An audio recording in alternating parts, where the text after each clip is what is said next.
Assalamualaikum warahmatullahi wabarakatuh.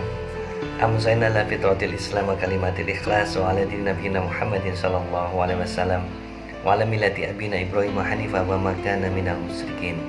Alhamdulillahirabbil alamin. Hari ini kita bisa berjumpa kembali dalam channel Couple Tablik bersama saya Bagus Andi Putra. Saya Monika Andi Putra. Ya, ini kebanyakan dongeng tentang raja, sekarang dongeng lagi tentang raja lagi. Baik, ini tentang lukisan. Tentang lukisan. Lukisan apa? Lukisan sang raja tentunya. Hiduplah seorang raja yang mana dia pada suatu hari sedang jalan-jalan ke sebuah museum. Museum yang isinya lukisan. Dia melihat lukisan-lukisan raja-raja sebelumnya, nenek moyangnya, kemudian pemandangan dan sebagainya. Kemudian dia berhenti di sebuah lukisan ayahnya. Begitu gagah, begitu tampan, gitu ya. Akhirnya dia tergerak hatinya membuat sebuah sayembara.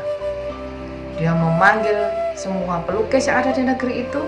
Dia mengatakan, wahai para pelukis, barang siapa yang bisa melukis saya dengan sangat baik sehingga saya kelihatan gagah, kelihatan tampan, sempurna, maka akan ada hadiah yang sangat besar bagimu.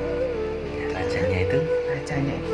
Nah, lalu si pelukis tadi, beberapa pelukis tadi, kemudian pesimis. Wah, Kenapa itu kok pesimis? hal yang susah. Kenapa pesimis?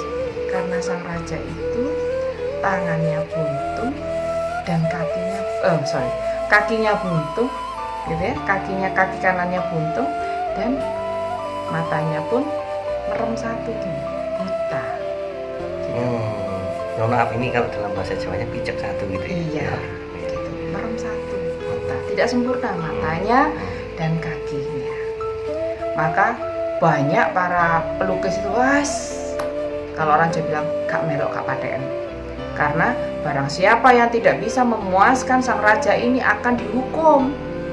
Akhirnya banyak yang tidak ikut. Hanya tertinggal beberapa. Baik, lukislah aku. Pulang mereka. Tanpa harus memakai model. Jadi harus melukis imajiner gitu ya. Mengimajinasinya rajanya seperti itu, wajahnya gitu. Padahal dia matanya satu, satunya itu sudah terpejam gini. Kakinya sudah tidak ada satu, ya satunya kanan semuanya. Yang kanan, ya. Kemudian semuanya pulang. Semuanya susah, butuh berbulan-bulan untuk melukis. Setelah ditetapkan waktunya 3 bulan, kembali mereka semua. Kembali dengan membawa hasil lukisannya. Kebetulan hanya tertinggal 3 orang yang datang kembali sambil membawa lukisannya. Lukisannya pertama tidak bisa memuaskan hati sang raja. Lukisan yang kedua, sang raja juga tidak puas. Begitu melihat lukisan yang ketiga, sang raja berdiri terpaku, memaku di situ sambil meneteskan air mata. Dia bilang, sungguh luar biasa lukisan ini. Dia begitu bangganya, dia begitu bahagianya. Lalu dia bertanya, wahai para pelukis, siapakah yang melukis lukisan ini? Lalu ngacunglah salah satu pelukis. Namanya siapa? D. Ini si D nih. D itu siapa sih? D? Gak pakai nama. Gak pakai nama ya, gak pakai nama. Saya sang raja. Wahai pemuda, apa yang kau pikirkan sehingga engkau bisa melahirkan lukisan sedemikian indah?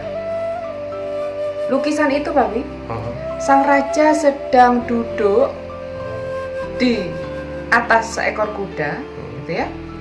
Di atas seekor kuda sambil memanah.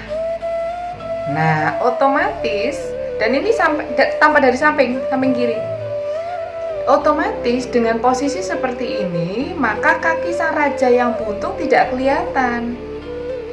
Dan ketika lukisan itu menggambarkan sang raja sedang memanah, maka otomatis matanya yang merem satu juga tidak kelihatan, karena dia seakan-akan sedang memicingkan matanya untuk memburu hewan buruan. Gitu ya. Apa yang engkau pikirkan? Maka dia hanya memikirkan bahwa saya tidak berpikir tentang kekurangan sang raja, saya tidak berpikir tentang apa yang tidak sempurna darimu, saya hanya ingin mengembangkan imajinasiku, saya hanya ingin melihat kegagahanmu. Gitu. Dan saya tahu bahwa engkau adalah ahli berburu ya, ahli berburu, maka itulah yang aku tuangkan di dalam kanvasku. Mungkin dari cerita itu kehebatan apa yang ada dari diri pelukis. Kreativitas itu lahirnya dari suatu keterbatasan. Jadi karena banyak keterbatasan, banyak kelemahan, justru muncul kreativitas itu. Maka dulu jadikanlah keterbatasan, kelemahan itu atau keterbatasan itu menjadi suatu daya kreativitas Anda, daya kreativitas kita untuk menutupi suatu kelemahan atau keterbatasan itu. Jadi jangan pernah kemudian kita berfokus kepada keterbatasan atau kelemahan kita. Jadi kalau kita terfokus pada kelemahan atau keterbatasan kita, jadinya pesimis seperti pelukis-pelukis yang tadi, yang sebelumnya tadi, yang bukan yang menggambarkan yang terbaik. Dia mengatakan bahwa kapatean karena memang ya nggak ikut, nggak apa karena udah keterbatasannya seperti itu, dia menyerah, nggak muncul kreativitasnya. Tidak muncul kreativitas. Karena memandangnya selalu keterbatasan dan kelemahan. Tapi kalau kita memandangnya pasti di balik keterbatasan dan kelemahan itu ada sesuatu hal yang bisa kita ubah menjadi sesuatu yang luar biasa.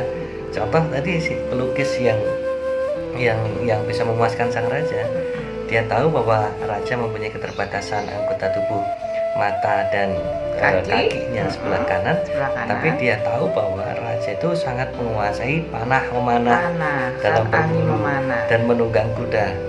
Sehingga itulah yang kemudian dijadikan suatu kreativitas yang dia tidak lagi memandang pada keterbatasan dan kelemahan, tapi memandang pada potensi atau kelebihan sang raja. Ini yang menghasilkan suatu kreativitas yang menjadi karya yang luar biasa pula. Nah dulur, ini sebagaimana yang Allah firmankan, inna ma'al usri usra fa inna ma'al usri usra. Jadi di dalam atau bersama dengan kesulitan itu pasti ada kemudahan. Diulangi 2 kali. Di dalam kesulitan yang sama tadi ada kemudahan. Jadi sebenarnya kesulitannya 1 tapi kemudahannya 2. Kesulitannya 1 tapi diapit di awal sama di akhir dengan kemudahan. Alhamdulillahirrahmanirrahim, semoga bermanfaat. Saya Bagus Ani Putra. Saya Monik Ani Putra. Wassalamualaikum warahmatullahi wabarakatuh.